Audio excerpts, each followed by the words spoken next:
할렐루야. 네, 오늘도 주님 앞에 나오신 성도님들 환영합니다. 우리 옆에 계신 분 하나님 대신해서 인사하실까요? 하나님이 당신을 사랑하십니다. 격려하시겠습니다. 하나님이 당신을 사랑하십니다. 하나님이 우리를 사랑하시기에 이곳으로 불러주신 줄 믿습니다. 그러기에 오늘 예배 가운데 우리도 주님 사랑합니다, 아버지 사랑합니다 고백하며 나아가는 예배 되기를 소망합니다. 우리 그런 마음으로 함께 찬양합시다. 사랑하는 나의 아버지, 이름 높여드립니다.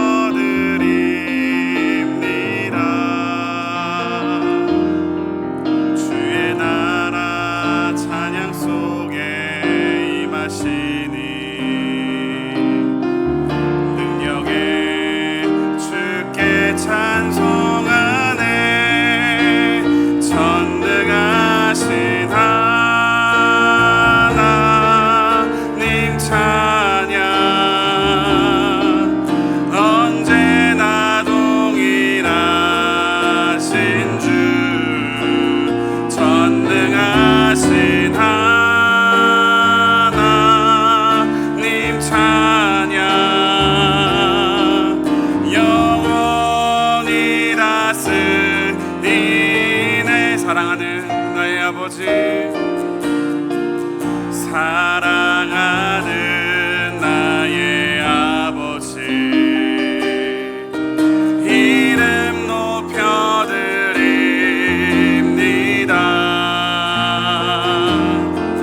주의 나라 찬양 속에 임하시니 능력에 주께 찬송하네. 전능하신 하나님 찬양, 언제나 동일하신 주. 전능하신 하나님 찬양, 영원히 다스리네. 전능하신 하나님 찬양, 언제나 동일하신 주. 전능하신 하나님 찬양, 영원히 다스리네. 나 주의 이름 높이리, 나 주의 이름 높이리, 나 주의 이름 높이리. 하늘 높이 올린 깃발처럼 주의 이름. 한 번 더 고백합시다. 나 주의 이름 높이니, 나 주의 이름 높이니, 나 주의 이름 높이니.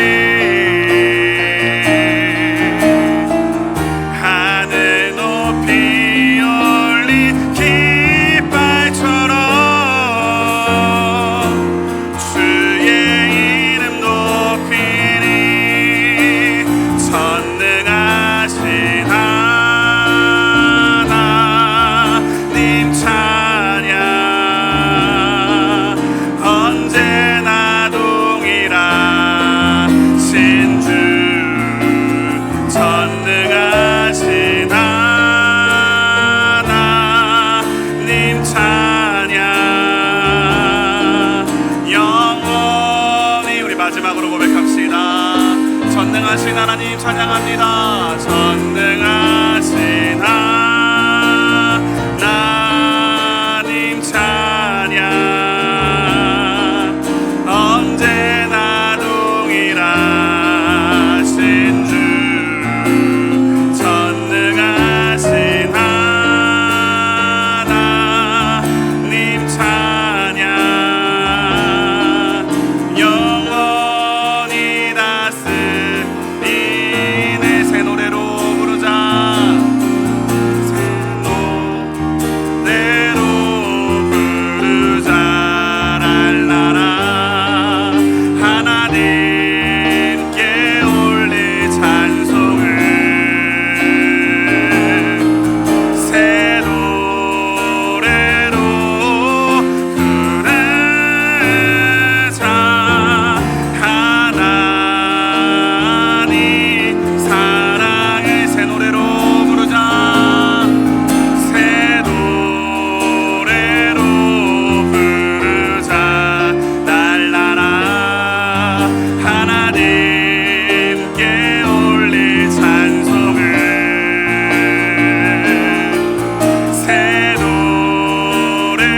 하나님 아버지, 오늘 예배 가운데에도 하나님의 약속의 말씀을 선포하여 주심에 감사합니다. 주님의 약속이 변치 않고 우리 삶에 반드시 이루어질 것을 믿음으로 주의 말씀 우리 마음에 새기며 그 말씀 힘입어 살아갈 수 있는 믿음이 오늘 예배 가운데 우리 심령에 열매 맺게 하여 주시옵소서. 우리 그 은혜 구하며 함께 한 마음으로 기도하며 나아갑시다. 하나님 아버지 감사합니다. 이 아침에 우리를 부르시고 약속을 지키시는 그 하나님 아버지 이름을 찬양하며 경배하며 주의 약속의 말씀을 듣게 하심에 감사합니다. 그 말씀 앞에 주님 겸손하게 서오니 우리에게 말씀하여 주시옵고 그 말씀 우리 삶 가운데 우리의 믿음의 인생 가운데 열매 맺는 놀라운 역사를 우리 예배 가운데 주님 허락하시고 인도하여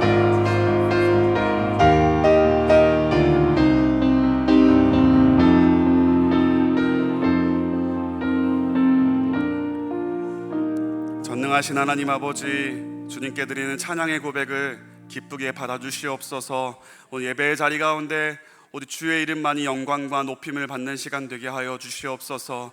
주님, 하나님을 찬양하며 예배할 때 주님의 백성들에게 하나님께서 약속하신 모든 하나님의 약속이 열매 맺게 될 줄 믿사오니 하나님 그 믿음으로 주의 말씀 붙들며 나아가는 예배의 시간 될 수 있도록 도와주시옵소서.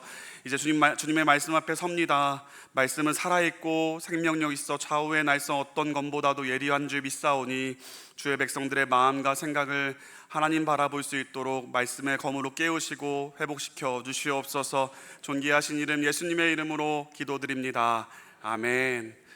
네, 오늘 함께 나오신 하나님 말씀은 구약성경 창세기서입니다. 창세기 36장 1절부터 14절까지 말씀입니다. 구약성경 창세기 36장 1절부터 14절까지 말씀입니다. 우리 한 구절씩 교독하겠습니다. 제가 먼저 읽겠습니다. 에서 곧 에돔의 족보는 이러하니라.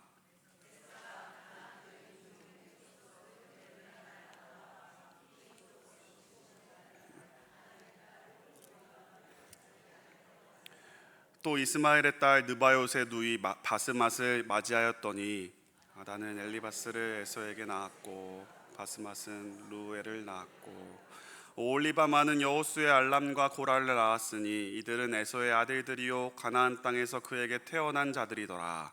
에서가 자기 아내들과 자기 자녀들과 자기의 집의 모든 사람과 자기의 가축과 자기의 모든 짐승과 자기가 가나안 땅에서 본 모든 재물을 이끌고 그의 동생 야곱을 떠나 다른 곳으로 갔으니 두 사람의 소유가 풍부하여 함께 거주할 수 없음이로라. 그들이 거주한 땅이 그들의 가축으로 말미암아 그들을 용납할 수 없었더라.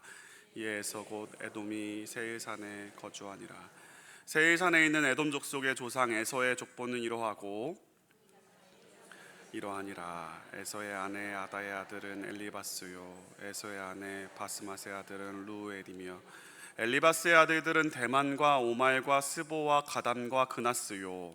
에서의 아들 엘리바스의 첩 딥나는 아말렉을 엘리바스에게 낳았으니 이들은 에서의 아내 아다의 자손이며 루엘의 아들들은 나학과 세라와 삼마와 미사니 이들은 에서의 아내 바스맛의 자손이며 시브온의 손녀 아나의 딸 에서의 아내 오홀리바마의 아들들은 이러하니 그가 여호수와 알람과 고라를 에서에게 낳았더라. 아멘.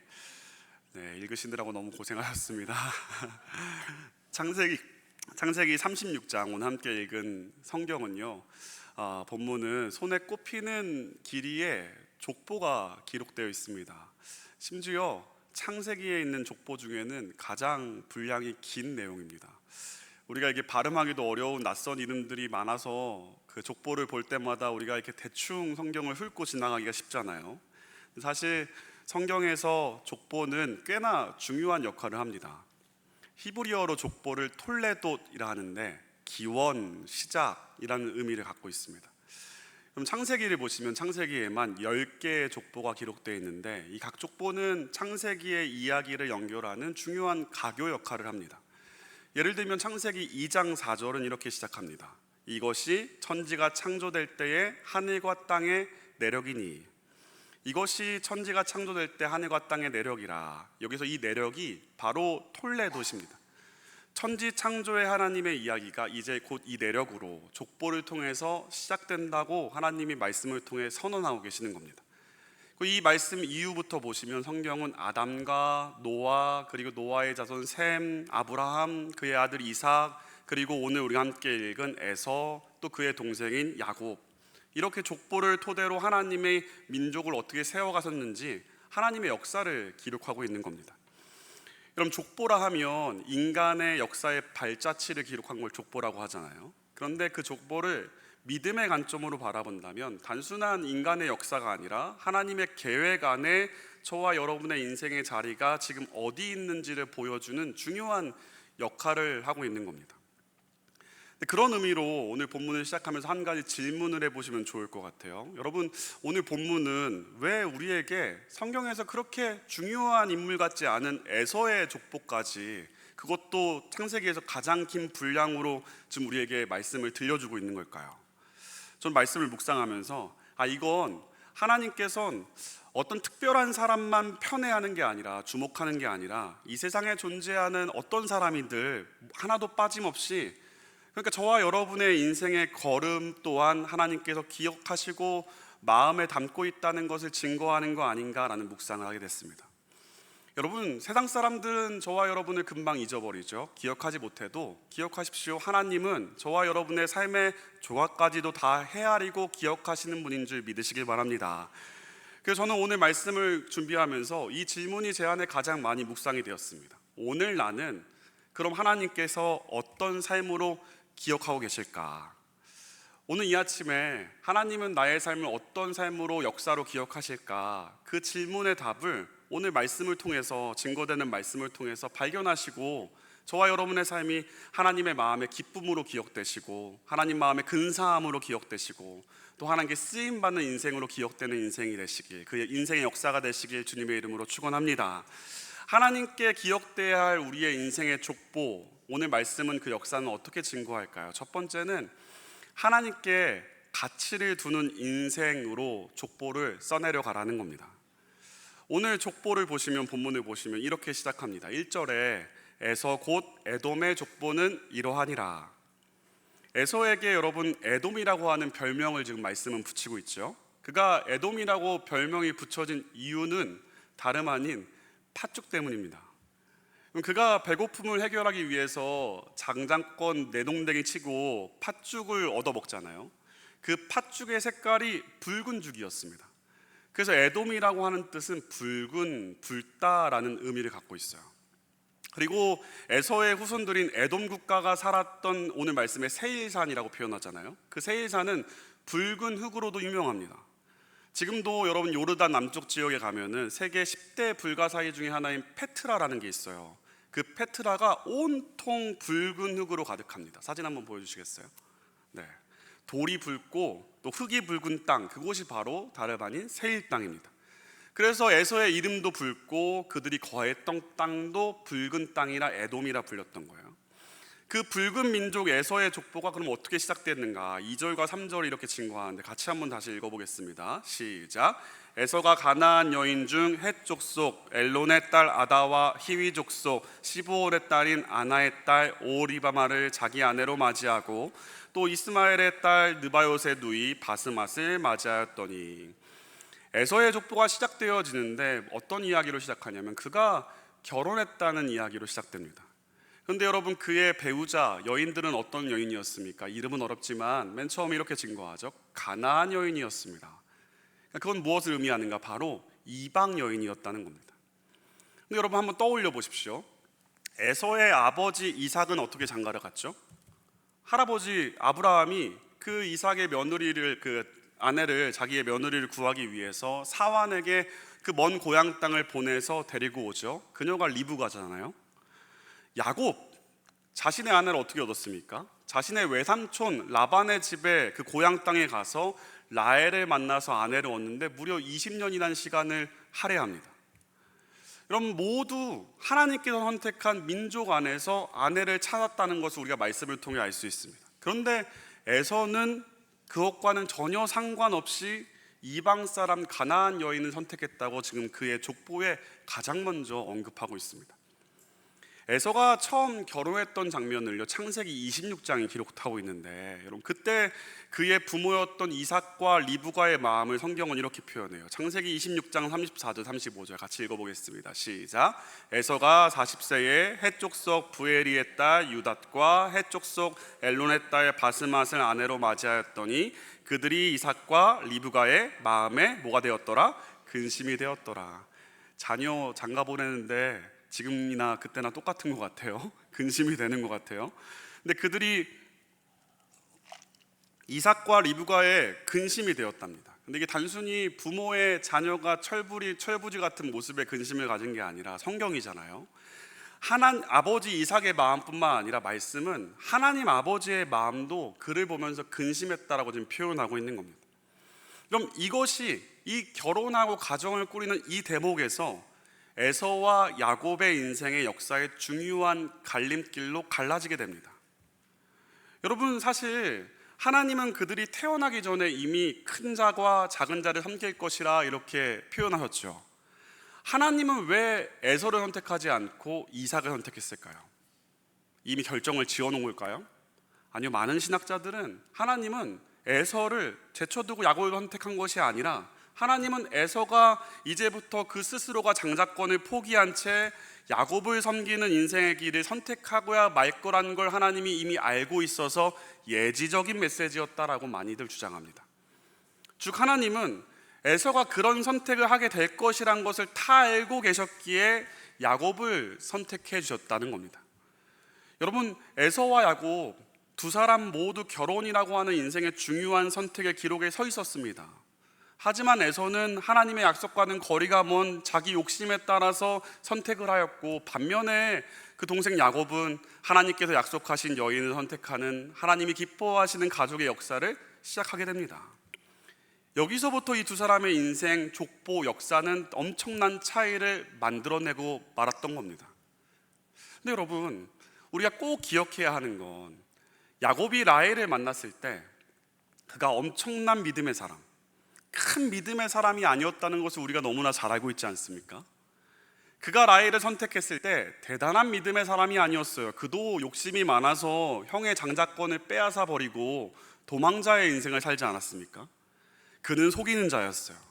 근데 여러분, 그는 하염없이 부족한 사람이었지만 그럼에도 불구하고 늘 그의 인생을 보면 그의 최종적인 결정은, 선택은 언제나 무엇이었습니까? 하나님이었습니다. 도망자의 인생에서도 베델에서 하나님을 그는 끝까지 예배해요. 형인 에서를 맞닥뜨릴 때 두려움에 떠는 약복 나루토에서도 그는 끝까지 하나님을 붙잡습니다. 야곱의 인생에서 가장 욕심을 냈던 건 그에게 가장 중요한 가치 있는 선택은 결정적인 순간 늘 하나님을 향해 있었다는 겁니다. 예배자 여러분, 이게 얼마나 중요한지 사실 우린 너무나 잘 알고 있습니다. 기억하십시오. 내가 위대한 사람이 될 때 우리는 위대한 일을 이루어가는 것이 아닙니다. 나는 비록 작고 믿음도 없고 형편없지만 저와 여러분이 위대한 사람이 되는 게 아니라 위대하신 하나님께서 저와 여러분을 붙잡아 주시면 우리의 인생 가운데 하나님의 위대한 일이 시작되는 줄 믿으시기를 바랍니다. 그러므로 내가 위대한 사람, 내 인생에서 그 위대함을 이루기 위하여 애쓰려 하기보다는 위대하신 하나님 앞에 나의 연약함을 인정하는 게 중요한 겁니다. 그리고 그 하나님을 붙드는 일에 우리의 삶의 가장 중요한 대목에 가치를 두셔야 합니다. 그것이 우리의 인생을 열어갈 가장 올바르고 지혜로운 지름길이라는 사실을 오늘 말씀이 우리에게 증거해 주고 있다고 믿습니다. 그러게 여러분, 오늘 이 아침에 저와 여러분이 오늘 수요 오전 기도회잖아요. 어떤 기도를 하나님께 가지고 나오셨습니까? 함께 한 마음으로 기도하실 때 하나님 아버지, 내 인생의 우선순위의 가장 중요한 존재가 하나님 아버지라는 믿음을 평생 잃어버리지 않게 하옵시고, 그 하나님 아버지께서 내 인생을 다스려 주옵소서. 그 고백을 올려드리는 저와 여러분 되시기를 소망합니다. 여러분, 에서는 하나님께 가치를 두는 것이 아닌 내가 원하는 것, 당장 필요한 것을 선택했습니다. 하나님의 뜻이 아닌 지금 내 배고픔을 선택해서 팥죽을 선택하며 장자권을 포기했잖아요. 그는 하나님의 뜻이 아닌 내가 보기에 좋은 여인, 이방 여인과 결혼하는 것을 선택했습니다. 근데 문제는요, 에서가 이렇게 하나님의 뜻이 아닌 내가 원하는 삶을 살고 있는데, 그래서 하나님께서 그의 삶 가운데 떠나버리는 상황에 놓여 있는데도 불구하고 그는 전혀 문제를 느끼지 못했다는 겁니다. 전혀 부족함을 느끼지 못했다는 거예요. 그거 아무것도 아닌데 말이죠. 그럼 에서는 사냥에 능한 사람이었잖아요. 늘 사람들에게 인정받았습니다. 에서는 자신감이 넘쳤어요. 그의 아버지 이삭도 야곱보다 에서를 더 자랑스럽게 여길 정도였잖아요. 여러분, 야곱이 라반의 집에서 20년 동안 고생하고 종처럼 일하고 있을 때, 여러분, 에서는요 거부가 돼요. 그 야곱이 고향 땅으로 돌아올 때 에서가 몇 명을 데리고 그를 마중 나왔냐면 남자만 400명 거느리고 그 야곱을 마중 나왔다고 성경은 증거합니다. 그 정도로 능력이 대단한 사람이었어요. 오늘 본문 6절과 7절 한번 말씀을 보시겠습니까? 같이 한번 읽어볼까요? 시작.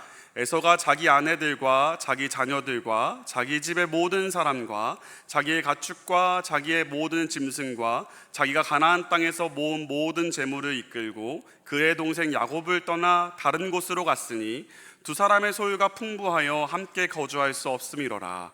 그들이 거주하는 땅이 그들의 가축으로 말미암아 그들을 용납할 수 없었더라. 에서가 얼마나 소유가 많았는지 동생과 함께 살 수가 없을 정도였대요. 그래서 그는 붉을 땅 세일을 선택했다고 성경은 말하죠.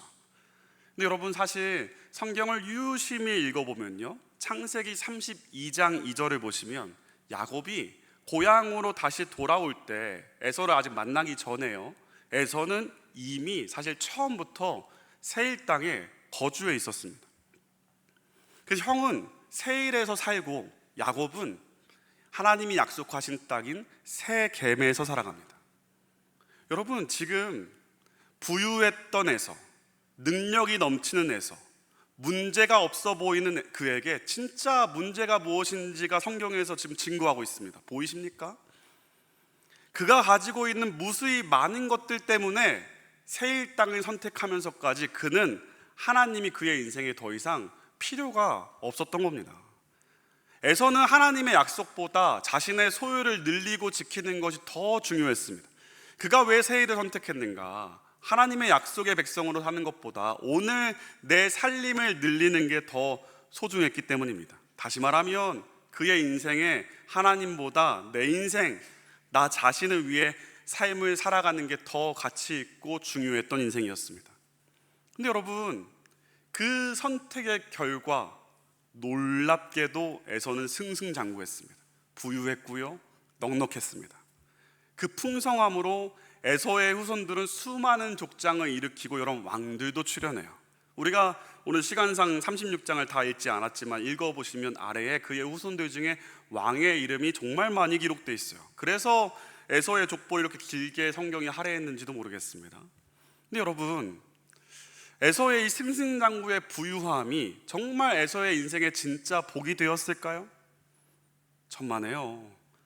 그 풍성함은요, 바로 약속의 땅을, 하나님의 약속의 땅을, 하나님과 함께 살아가는 그 땅을 떠나게 만드는 계기가 되어버렸습니다. 여러분, 에돔 민족의 풍성함은 복받은 인생이었을까요? 아니요. 여러분, 창세기 36장 족보에는 기록되어 있지만 그 이후의 성경을 쭉 읽어가 보십시오. 어디 에돔 족속이 하나님께 귀하게 쓰임받으며 하나님의 역사 안에서 그의 삶을 살아가는 기록이 찾아볼 수 있습니까? 하나님이 그들과 더 이상 함께하지 않았다는 것을 우린 성경에서 발견할 수 있습니다. 그럼 세상에서 그들이 호의호식하고 능력을 갖춘 사람들인 것처럼 보였지만 하나님께서는 에서의 가족과 그의 인생을 더 이상 주목하지 않으십니다. 하나님은 그들을 통해서 하나님의 역사를 아무것도 이루지 않으셨다는 겁니다. 그러기에 여러분, 성경을 묵상하는 그 어떤 사람들도 여러분, 신앙생활 이렇게 오래 하시면서 에서의 풍성함을 나도 갖고 싶다, 에돔의 그 후손들처럼 살아가고 싶다라고 생각해 본 적 있으십니까? 아무도 주목하지 않는 민족이 되었고 인생이 되었습니다. 에서의 그 풍요로움, 여러분, 그 풍요로움이 어떻게 쓰임받습니까? 그저 그 동생 야곱의 인생을 빛나는 데에 그냥 조연으로만 쓰임받는 인생, 얼마나 여러분 초라하고 허무한 인생이 되어버립니까? 근데 어디 에서의 인생뿐입니까, 여러분? 역사상 가장 부강하고 가장 번성했던 로마 제국 떠올려 보십시오. 로마 제국이 남긴 게 무엇입니까? 여러분, 두꺼운 세계사에 그 휘황찬란했던 역사들이 기록되어 있지만, 여러분 오늘 살아가시는데 로마의 역사가 우리 삶에 어떤 영향을 끼치며 살아갑니까? 아무것도 없잖아요. 그런데요, 그 번성한 로마 제국이 통치했던 아주 작은 땅 이스라엘, 그리고 보잘것없는 이름도 흉측한 해골의 언덕에서 예수께서 매달리신 십자가의 현장을 여러분 떠올려 보십시오. 그 비참한 자리, 로마 제국의 끔찍한 처형의 자리, 그것은 피비린내가 나는 죽음의 자리였지만, 아무도 살아보고 싶지 않은 삶이었지만, 그 예수님의 십자가의 자리는 역사 속의 하나의 먼지로 그저 사라져버리지 않았습니다. 예수님의 십자가는 온 인류를, 오늘 저와 여러분을 하나님의 자녀로 삼게 되는 놀라운 구원의 문을 여는 하나님의 위대한 생명의 역사로 지금도 살아서 역사하는 줄 믿습니다. 그 십자가의 은혜로 오늘 저와 여러분이 값없이 새로운 생명을 얻게 되어 하나님 나라 천국을 꿈꿀 수 있게 된 줄 믿습니다. 그러기에 예배자 여러분, 우리 삶의 수많은 선택의 자리에서 잠시 잠깐 있다 먼지처럼 사라져버릴 이 세상의 가치에 더 이상 마음 쓰지 마시고 쫓아가지 마십시오. 우리의 인생이 아니라 영원함과 생명력이라는 가장 고귀한 위대한 능력을 가지신 하나님을 따라가는 일에 우리 삶의 가치를 평생토록 두셔서 영원한 그 하나님 나라 천국에 함께 입성하는 저와 여러분 되시기를 주님의 이름으로 축원합니다. 이 예배를 마치고 여러분 삶의 자리로 돌아가시면 우린 또다시 순간순간마다 선택의 기로에 서게 될 겁니다. 세상은 계속해서 세상의 가치를 따라가야 한다고 우리에게 목소리를 낼 겁니다. 그 유혹에 결코 넘어가지 마십시오. 오늘 이 에서의 족보에서 적나라하게 드러나고 있는 그 에서의 존재를 떠올려 보십시오. 이 세상에 아무리 많은 것을 가지고 이룬다 할지라도 하나님이 기억하지 않는 족보라면 아무 소용없습니다. 그저 잠깐 있다가 사라져버리는 허무한 인생이 될 뿐입니다. 당장은 마치 야곱의 인생처럼 조금 헤매는 것 같고 돌아가는 것처럼 보일지라도 우리가 끝까지 하나님께 가치를 두는 겁니다. 그럴 때 하나님께서는 야곱을 여러분 새로운 이름 이스라엘이라는 이름을 지어주시고 하나님이 세우신 이스라엘 민족의 역사를 그의 인생과 그의 후손들을 통하여서 이루어 가시지 않습니까? 우리가 하나님께 가치를 두는 인생을 세워갈 때 하나님께서 야곱의 인생에 새로운 하나님의 역사를 족보로 이루어가 주셨던 것처럼 우리의 이름을 생명책에 기록해 주셔서 하나님의 우리의 삶 가운데 계획하신 하나님 역사를 우리의 삶 가운데도 이루어 가실 줄 믿습니다. 오늘 저와 여러분이 이 믿음 가지시고 하나님께 가치를 두기로 결단하여서 저와 여러분의 인생의 족보가 하나님 마음에 담겨지고 하나님께 귀하게 쓰임받는 족보로 사용되어지기를 주님의 이름으로 축원합니다. 오늘 본문 가운데 하나님께 기억될 우리의 족보 또 어떤 모습일까요? 두 번째는요, 하나님께서 은혜로 베푸신 기회를 붙잡는 인생을 살아가는 겁니다. 오늘 본문에서 여러분 묵상해야 하는 중요한 것이, 여러분 오늘 족보니까 이름이 많잖아요. 그 이름 중에 스쳐 지나가기 쉬운 이름들이지만 두 사람의 이름을 좀 기억했으면 좋겠습니다. 11절과 12절에 등장하거든요. 같이 한번 11절, 12절을 읽어보겠습니다. 시작. 엘리바스의 아들들은 대만과 오말과 스보와 가담과 그나스요. 에서의 아들 엘리바스의 첩 딥나는 아말렉을 엘리바스에게 낳았으니 이들은 에서의 아내 아다의 자손이며. 아멘. 오늘 나누고 싶은 중요한 인물은요, 첫 번째로는 그나스고 두 번째는 아말렉이에요. 가능하시면 한번 그나스의 동그라미 한번 쳐보세요. 또 아말렉에 한번 이렇게 눈을 집중해 보세요. 그나스의 이름은 굉장히 낯설 것 같아요. 여러분, 출애굽한 이스라엘 백성들이 애굽에 탈출하고서 광야를 지나서 가나안 땅에 들어갈 때 모두가 다 죽고 두 사람만 살아남잖아요. 처음 출애굽한 사람 1세대 중에서 누구죠? 여호수아와 칼렙입니다. 그런데 성경은 여호수아서 14장 6절을 보시면 갈렙의 출신을 이렇게 설명합니다. 갈렙은 그니스 사람이라. 그니스, 여러분 그나스 다 같은 말이에요. 히브리어로 케나즈라고 하는 단어를 우리가 한글로 번역한다면 이 케나즈의 뜻이 사냥하다라는 겁니다. 에서의 후예답게 사냥을 잘하는 사람이었다. 그나스 이렇게 표현한 거예요. 여호수아 15장을 보면 갈렙의 동생들의 이름이 나오는데 갈렙의 동생 이름도 그나스, 갈렙의 손자 이름도 그나스입니다. 그러니까 이름을 표현한 게 아니죠. 그 집안 사람이란 것을 성경은 강조하고 있는 거예요. 갈렙은 그나스의 후예였습니다. 즉 그것 무엇을 의미합니까? 갈렙은 에돔의 후예였어요. 사실 하나님께 선택받지 못한 에서의 후예였던 겁니다. 그럼 또 한 사람 있죠. 우리가 잘 알고 있는 아말렉 주목해 보십시오. 아말렉은 좀 익숙하잖아요. 아말렉의 이름의 뜻은 골짜기에 사는 사람들이라는 의미입니다. 왜냐하면 그들은 실제로 산적과 같은 사람들이었어요. 한 곳에 정착하지 않고 이곳저곳 이동하면서 유목민들을 대상으로 그들이 이동하는 경로에 골짜기에 숨어서 습격하고 약탈하는 아주 악명 높은 민족이었습니다. 그 출애굽한 이스라엘 백성들이 광야길을 걸어갈 때 이스라엘 백성들을 가장 먼저 공격한 민족이 누구였냐면 이 아말렉 족속입니다. 그리고 여러분 에스더서를 보시면 에스더서에 유대인들을 정말 멸절시키려고 했던 아주 악명 높은 인물이 등장하죠. 하만이라는 사람. 그 사람이 바로 아말렉 사람이에요. 이 아말렉 사람들은 이스라엘 역사를 통틀어 사사건건 그들을 괴롭혔던 방해꾼이었습니다. 근데 흥미롭게도 이 그나스와 아말렉 모두 누구의 후예라고요? 에서의 후예예요. 그들의 출신 배경은 같습니다. 즉 그들의 시작점은 같습니다. 그들이 하나님의 언약의 주인공이 되지 못한 것은 그들이 선택한 게 아니라 그들에게 주어진 삶이었습니다. 그런데 그들의 인생을 살아가는 삶의 선택은 달랐습니다. 에서의 후예로서 살아가는 삶의 자리를 어떻게 살아갈 건지는 여러분 그들의 선택의 몫이었다는 겁니다. 그 선택이 얼마나 다른지 모릅니다. 아말렉은 척박한 광야에서 살았어요. 그들은 풍요로움을 전혀 갖지 못해서 드넓은 평지가 아니라 골짜기에서 살아갔어요. 고단했어요.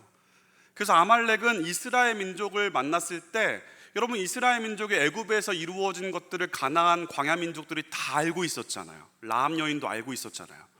아말렉도 하나님의 존재를 알고 있었음에도 하나님을 받아들이는 게 아니라 그들은 여전히 자신의 처한 환경에 갇혀서 이 고단한 인생의 삶을 내 힘으로 한번 연명해봐야지 극복해봐야지 하면서 이스라엘 민족을 약탈하는 걸 그들이 선택합니다.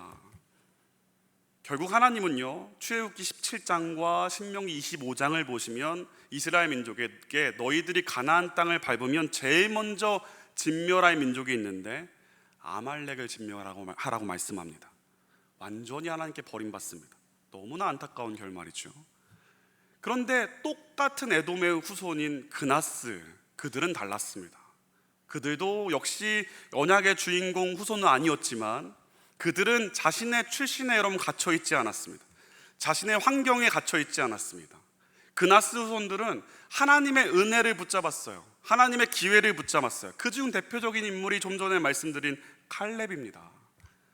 가데스 바네아에서 12명의 정탐꾼이 가나안 땅을 보고 옵니다. 모두가 다 평을 하죠. 저들이 얼마나 큰지, 저들의 소산물이 얼마나 대단한지, 그들은 거인이고 우린 메뚜기 밥입니다. 그때 아니야, 우린 죽지 않아. 하나님이 우리와 약속해 주셨어. 하나님이 우리와 함께 하시면 저 가나안 땅에 반드시 들어갈 거야. 용기 있게 선포했던 두 사람, 여호수아와 칼렙입니다. 그래서 그 가나안 땅에 그가 입성하지 않습니까? 여러분 칼렙이 그 젊은 시절의 용기였던 게 단순한 혈기가 아니었어요. 세월이 흘러서 그가 노년이 됐을 때 80이 넘어서 모두가 안악자손 앞에 두 손 두 발 들고 벌벌 떨 때 갈렙이 이 유명한 말을 80세 노인이 외쳐요. 이 산지를 내게 주소서. 내가 나가겠습니다. 하나님 저 산지를 내가 정복하겠습니다.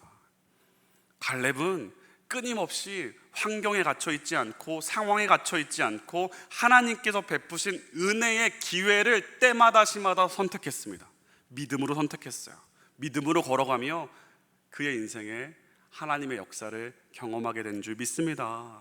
그러기에 여러분 이 두 민족을 바라보면서 우리에게 주어지는 기도의 제목, 하나님 우리 삶에 놓여진 하나님의 은혜의 기회를 발견할 줄 아는 영성을 우리에게 깨워주시옵소서.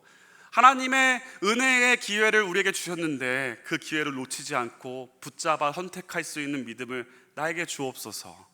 그 간구를 올려드리는 이 아침 되기를 소망합니다. 여러분, 삶에 어려움에 고난이 있을 수 있고 우리의 출발점이 다른 사람들과 달라서 우리의 마음에 낙심될 만한 요소가 있겠지만, 그러나 여러분, 하나님께서 우리에게 준 선물이 변함없이 있다는 걸 여러분 꼭 기억하십시오. 그 선물이 뭐냐면 선택할 수 있는 자유의 선물입니다. 여러분, 오늘 이 아침에 교회를 오시면서 하늘을 보며 오셨습니까? 땅을 보면서 오셨습니까? 하늘을 보며 사는 거, 땅을 보며 사는 거 누가 억지로 우리의 삶에 강제로 시키지 않잖아요. 그 선택은 저와 여러분의 몫이라는 겁니다. 아름다운 하늘은 하나님이 저와 여러분에게 준비하신 하루도 빠짐없이 허락하시는 선물입니다. 그런데 그 선물을 누릴 수 있는 건 내 몫이라는 겁니다. 그러기에 여러분, 오늘도 하나님이 준비하시 해주신 우리 삶에 그 삶에 주어진 은혜의 아름다운 선물을 볼 수 있는 믿음의 눈이 열리기를 주님의 이름으로 축원합니다. 그리하여 하나님의 은혜의 기회를 놓치지 않으시고 그나스의 민족과 같이 하나님의 역사의 은혜를 써내려가는 저와 여러분의 삶이 되시기를 소망합니다.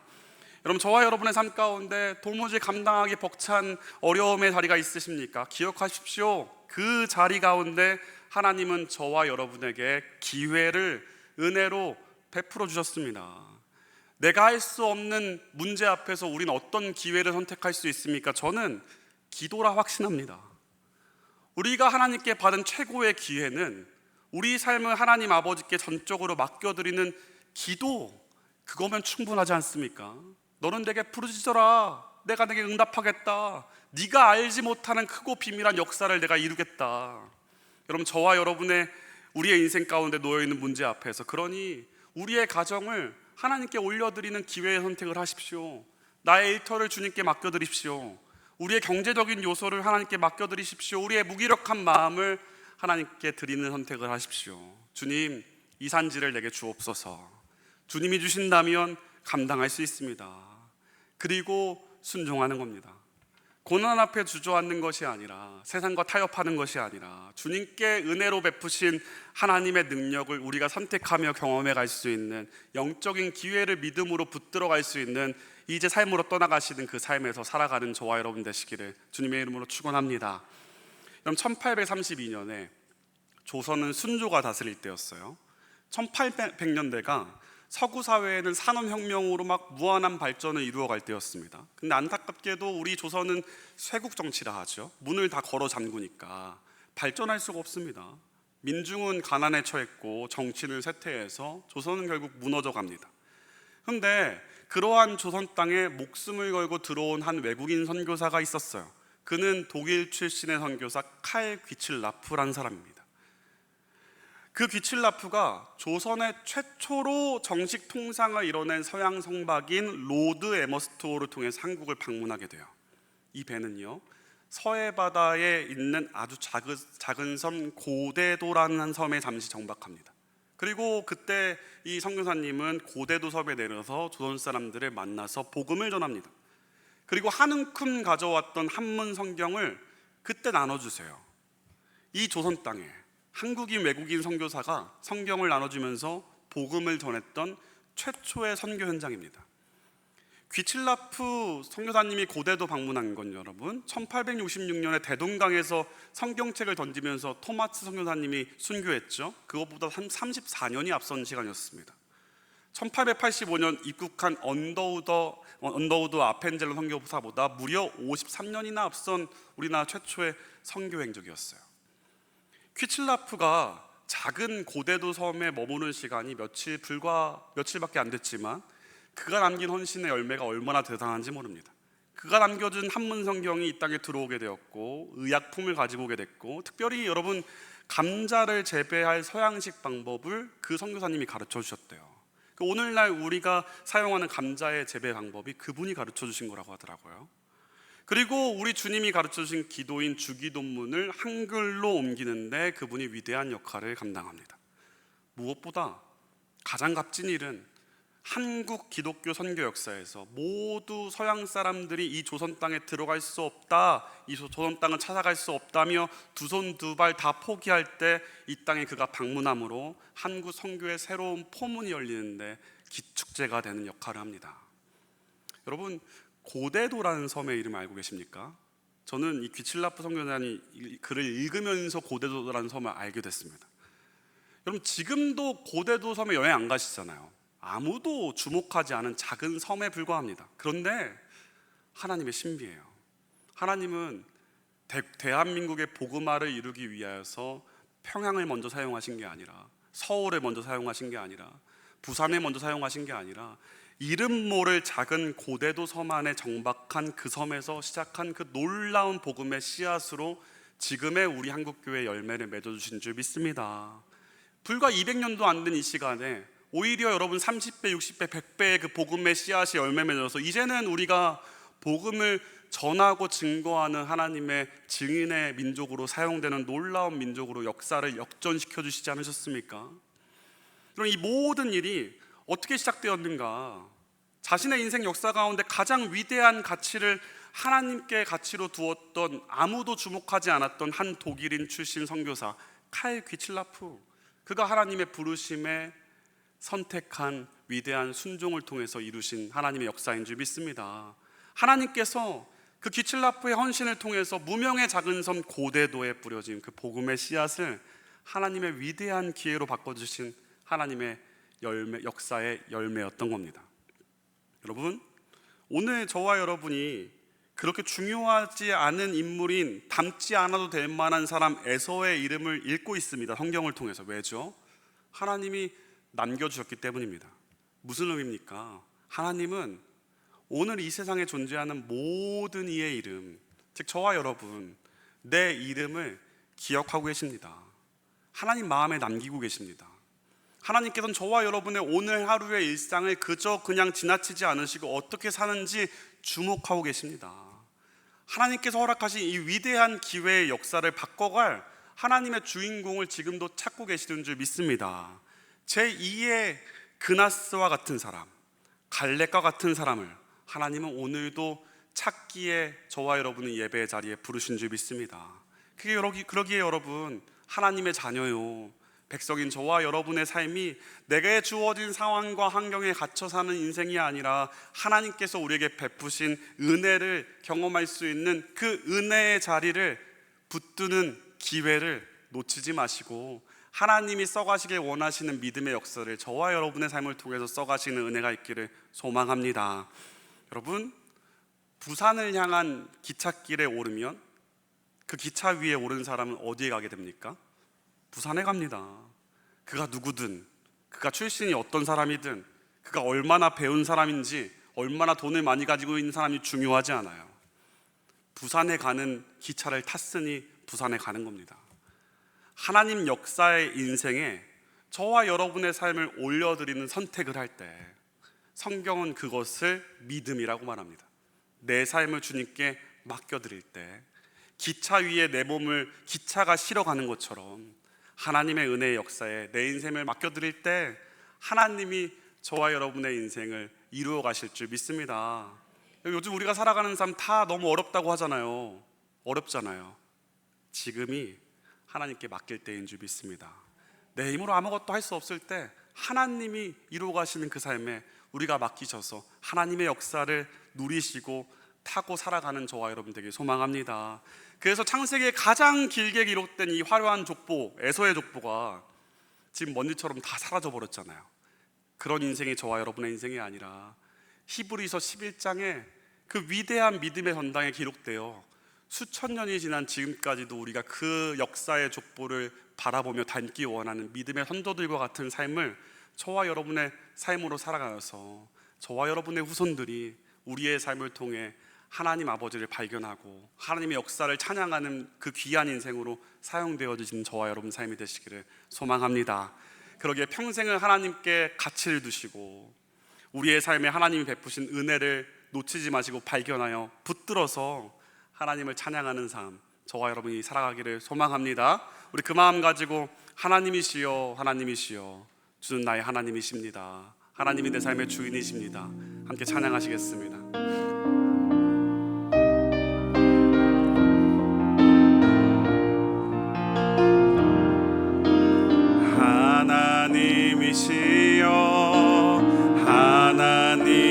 하나님이시여 주는 나의 하나님이시로다. 나의 몸과 마음 주를 갈망하며 이제 내가 주께 고백하는 말, 여호와는 나의 힘이요 여호와는 나의 구원이시니 내가 누구를 두려워하리요. 여호와는 생명의 피난처시니 주의 인자가 생명보다 나음으로 내 입술이 여호와를 찬양하리. 내 평생에 주를 찬양하며 주의 이름으로 내 소들. 주의 인자가 생명보다 주의 인자가 생명보다 나음으로 내 입술이 여호와를 찬양하리. 내 평생에 주를 찬양하며 주의 이름으로 내 손 들리라. 우리 선포된 말씀 붙들며 기도합시다. 하나님 아버지, 주님의 백성들의 인생 가운데 하나님 아버지를 따라 살아가는 삶이 우리의 인생 최고의 가치가 되게 하여 주시옵소서. 돈과 명예와 건강과 같은 세상의 것이 우리의 삶을 풍요롭게 하는 게 아니라 하나님 아버지의 권능의 손이 우리의 삶을 진정한 평강의 길로 인도할 줄 믿사오니 주님 따라가는데 우리의 삶을 평생의 가치로 두는 오늘 예배의 결단을 우리에게 허락하여 주시옵소서. 우리 그 은혜 구하며 함께 한 마음으로 기도하며 나아가기 원합니다. 함께 기도합시다. 하나님 아버지 감사합니다. 아버지 이 아침 우리가 다시 한번 하나님 아버지 붙드는 인생이 얼마나 가치 있고 하나님 아버지께 우리의 삶의 주권을 내어드리는 것이 얼마나 의미 있는지 말씀을 통해 깨닫게 하시고 에서의 인생을 통해 반면교사 함께 하심을 감사합니다. 우리에게 아직 인생의 역사를 써내려갈 기회가 있는 줄 믿사오니 아버지 이미 우리의 인생을 살리고 건져주신 예수 그리스도 이름 붙들며 하나님이 써내려갈 믿음의 역사를 믿음의 인생을 아버지 우리의 삶으로 살아갈 수 있도록 주여 인도하시고 함께하여 주시옵소서. 하나님 아버지 우리의 출발점이 우리의 시작이 조금 뒤처지고 아버지 조금 더 아버지 남들보다 잘나지 못할 수 있지만 그럼에도 불구하고 하나님이 세우신 계획이 하나님이 이루어가실 역사가 아버지 위대하며 뛰어나시기에 아버지 우리의 삶을 믿음으로 주님께 맡겨드리며 의탁할 때 하나님이 역사하시며 이루어가실 줄 믿습니다. 하나님이 열매 맺으며 하나님이 붙드시며 열어가실 줄 믿사오니 아버지 하나님 우리가 그 삶의 계획을 해낼지라도 그 걸음을 인도하시고 이끌어가시는 분은 하나님 아버지라 말씀하신 그 말씀처럼 우리의 삶을 주님 선하게 인도하시고 이끌어가셔서 하나님께 가치를 둔 그 삶의 놀라운 열매와 은혜를 우리 삶 가운데 우리의 후손들 가운데 경험할 수 있도록 주여 인도하시고 함께하여 주시옵소서. 우리 한 번 더 기도하실 때 주님의 백성들의 믿음의 눈을 크게 열어주시옵소서. 눈앞에 놓여있는 고난의 문제들만 보며 낙심하지 않게 하옵시고 우리의 고난에 덮을 만한 하나님의 은혜가 이미 우리 삶에 주어졌음을 우리의 믿음의 눈으로 발견하게 하여 주셔서 그 은혜에 힘입어 하나님의 뜻을 날마다 선택하며 순종하며 하나님이 우리 삶을 사용하시고 이루어 가시는 그 믿음의 여정을 살아갈 수 있도록 주님 우리에게 믿음을 허락하여 주시옵소서. 우리 그 은혜 구하며 함께한 마음으로 기도합니다. 하나님 아버지 감사합니다.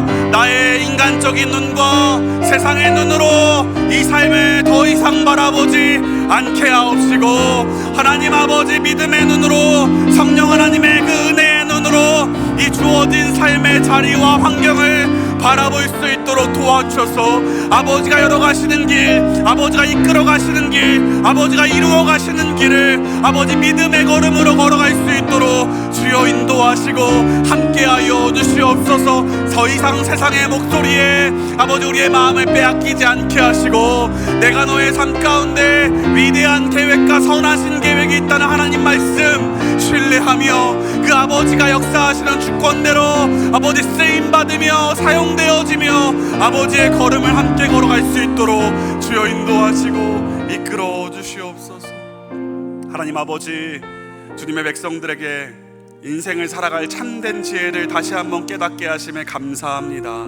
우리 삶의 주권은 오직 하나님 아버지의 손에 달려있는 줄 믿습니다. 그러기에 주님의 백성들이 인생을 살아가는데 세상 것에 가치를 두지 않게 하옵시고 오직 하나님 아버지가 우리 삶의 최고의 가치가 되게 하여 주시옵소서. 주님, 하나님께서는 우리 인생 가운데 변함없이 긍휼하신 하나님의 은혜를 지금도 베풀어 주시고 계시는 줄 믿습니다. 주님의 백성들이 믿음의 눈을 들어 하나님의 은혜를 바라볼 수 있게 하여 주셔서 우리 앞에 어떤 고난이 가로막을지라도 갈렙과 같이 넉넉하게 감당하며 승리하는 인생이 되게 하여 주시옵소서. 존귀하신 이름 주님의 이름으로 기도드립니다. 아멘. 우리 하나님이 가르쳐주신 기도로 오늘 예배를 마치겠습니다. 하늘에 계신 우리 아버지여, 이름이 거룩히 여김을 받으시오며 나라의 마옵시며 뜻이 하늘에서 이루어진 것 같이 땅에서도 이루어지이다. 오늘날 우리에게 일용할 양식을 주옵시고 우리가 우리에게 죄 지은 자를 사하여 준 것 같이 우리의 죄를 사하여 주옵시고 우리를 시험에 들지 말게 하옵시고 다만 악에서 구하옵소서. 나라와 권세와 영광이 아버지께 영원히 있사옵나이다. 아멘.